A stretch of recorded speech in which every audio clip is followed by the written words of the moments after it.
Hello बच्चों, आज मैं तुमको क्लास 12th में जो तुम्हारा 20 मार्क्स का प्रोजेक्ट है उसके बारे में बताऊंगी। एक चीज़ का ये ध्यान रखें कि हम ऑनलाइन क्लासेस ले रहे हैं तो हमारा सिलेबस भी बस कंप्लीट होने ही वाला है और हम स्कूल तुम्हें बुला नहीं सकते कोरोना की वजह से, इसलिए मैं आपको आज प्रोजेक्ट के बारे में सब चीज़ बता दूंगी। और ये प्रोजेक्ट 20 मार्क्स का है। तुमने क्लास 11th में भी इस प्रोजेक्ट को बनाया था। प्रोजेक्ट फाइल पूरी तैयार करनी है। ऐसे ही अब क्लास 12th में भी, अब तुम 12th में हो और बोर्ड में 80 मार्क्स का तुम्हारा, ये देखो 80 मार्क्स का तुम्हारा रिटन एग्जाम होगा प्लस 20 मार्क्स का तुम्हारा प्रोजेक्ट होगा। 80 मार्क्स का होगा रिटन पेपर,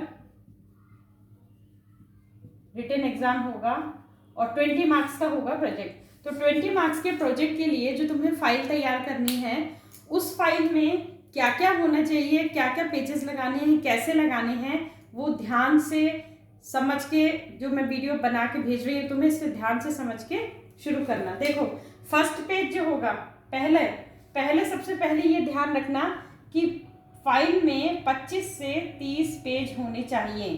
फाइल में 25 से 30 पेज होने चाहिए। डिज़ाइन वाले पेज, सेकंड डिज़ाइन वाले पेज नहीं लगाएंगे बल्कि प्लेन कलर्ड शीट्स लगाएंगे। कलर्ड शीट्स कैसी होगी? प्लेन शीट्स आती हैं, वो कलर्ड होती हैं और एक तरफ उसमें लाइन होनी चाहिए और एक तरफ प्लेन होनी चाहिए, वो वाली शीट्स आपको लेनी है।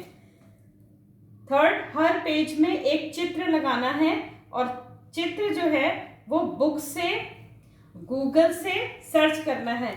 अच्छा, चित्र की जगह अगर उसमें मैप है तो आप मैप भी लगाएंगे। जो टॉपिक आपको मिलेगा, अगर उस टॉपिक में चित्र है और चित्र के साथ मैप भी है तो उससे रिलेटेड, टॉपिक से रिलेटेड आप मैप भी लगाएंगे। पॉलिटिकल साइंस बिना मैप के नहीं पढ़ा जाता। देखो अब सबसे पहले जो तुम्हारा फर्स्ट पेज होगा, फाइल का फर्स्ट पेज, देखो ये पहला पेज है फर्स्ट, ठीक है।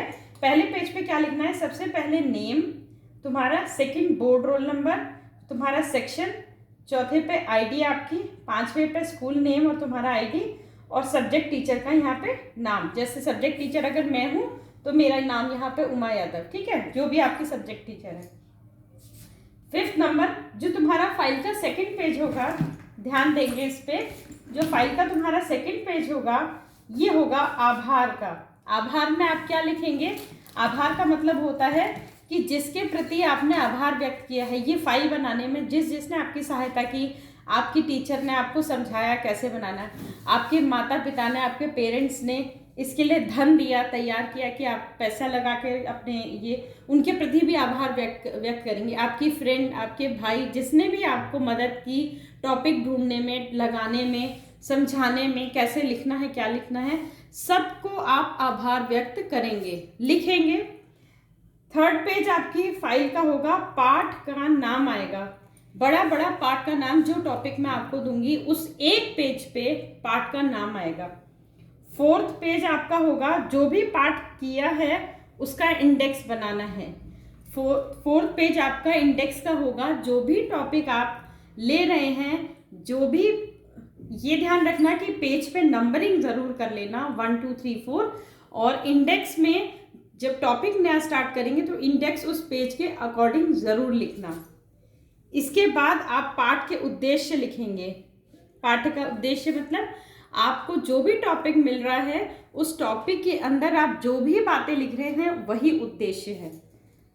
अंत में उपसंहार, सबसे लास्ट में होगा उपसंहार या पाठ का निष्कर्ष, मतलब कि जो भी पाठ या टॉपिक आपको मिला है उसका निष्कर्ष निकालना है। उपसंहार का मतलब ही यही है, निष्कर्ष मतलब आपने जितना भी लिखा, जब आप 6 मार्क्स का आंसर करते हैं तो उसमें हम हमेशा भूमिका, उस प्रश्न से पूछे हुए मुख्य बिंदु, और सबसे अंत में लिखते हैं निष्कर्ष। निष्कर्ष का अर्थ होता है कि पूरे उत्तर में आपने जो भी लिखा या जो आप टीचर को समझाना चाह रहे हैं वो निष्कर्ष में आ जाएगा। तो निष्कर्ष या उपसंहार एक ही बात है। निष्कर्ष उपसंहार के बाद जो नेक्स्ट पेज लगेगा वो लगेगा ग्रंथ सूची। ग्रंथ सूची या संदर्भ सूची मतलब कि आपने जो भी मटेरियल लिया वो कहाँ से लिया, किस किस टॉपिक से आपने मटेरियल लिया। उसके बाद सबसे लास्ट पेज जो होगा आपके लिए वो होगा स्मरणीय बिंदु, पाठ के स्मरणीय बिंदु, पाठ के स्मरणीय बिंदु। तो ये होगा सबसे लास्ट पेज।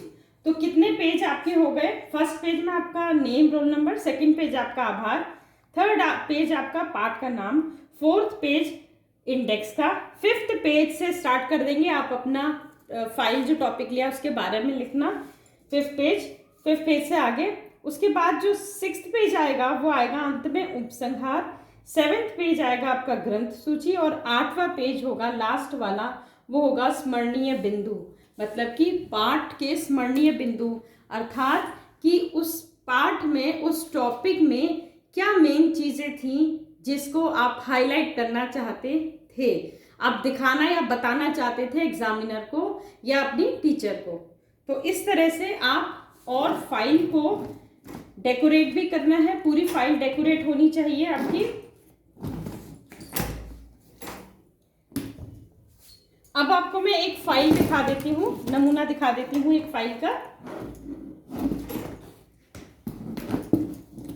ये देखिए इस तरह की फाइल, ये देखिए ये क्लास 12 के बच्चे की फाइल है। ये इस तरीके से देखिए उसने डेकोरेट की है, टॉपिक उसने अपना ऊपर लिखा है। आप भी जब फाइल बनाए तो अपना टॉपिक लिख सकते हैं ऊपर भी, ठीक है। और देखिए उसने फर्स्ट पेज पे अपना नाम, क्लास, बोर्ड, रोल नंबर लिखा है, लेकिन उसने मैं सेकंड पेज इस तरह से नहीं बोलूँगी। देखिए आभार लिखा है, ठीक है। फिर उसके बाद उसने देखिए जो भी टॉपिक लिया है उसके साथ पिक्चर ज़रूर लगाई है उसने, जो भी टॉपिक लिया है उसने उसके साथ हर पेज पे पिक्चर लगाई है। ध्यान देंगे कि एक तरफ लाइन होनी चाहिए और एक तरफ प्लेन होना चाहिए, एक तरफ लाइन और एक तरफ प्लेन पेज। आप देख रहे हैं कितना सुंदर इस लड़की ने काम किया है, कितना डेकोरेट किया है फाइल का। फाइल को डेकोरेशन के भी मार्क्स होते हैं, तो फाइल को आप अंदर से भी डेकोरेट करेंगे और बाहर से भी डेकोरेट करेंगे। देखिए पूरी फाइल डेकोरेट उसने की हुई है। देखिए लास्ट में निष्कर्ष दिया है, उसके बाद 2-3 पॉइंट और हैं इसमें। तो फाइल आपको देखने से लगी रही है कितनी डेकोरेटेड फाइल है, इसके भी मार्क्स हैं। ये फाइल का डेकोरेशन का मीनिंग होता है कि बच्चे ये सोचने लगते हैं कि क्यों इतनी डेकोरेशन करवा रही है मैम, क्यों ये सब करवा रही है। इसका मतलब होता है प्रेजेंटेशन, आपने एग्जामिनर को किस तरीके से अपने काम को प्रेजेंट किया है, ठीक है। तो इसको डेकोरेट करने का भी मार्क्स मिलेगा आपको। और सबसे जो इम्पोर्टेंट बात है कि आप जब जो भी फाइल के अंदर लिख रहे हैं अपनी, उसको बहुत अच्छी तरीके से लर्न कर लीजिएगा, पढ़ लीजिएगा, अभी से पढ़ना शुरू कर दीजिए, क्योंकि जो भी एग्जामिनर होंगे वो आपको उस फाइल के अंदर से ही क्वेश्चंस पूछेंगे। तो आपको अगर 20 मार्क्स पूरा लेना है तो फाइल के अंदर का मैटर पूरा तैयार करें और फाइल बहुत सुंदर बनाएं। Thank you.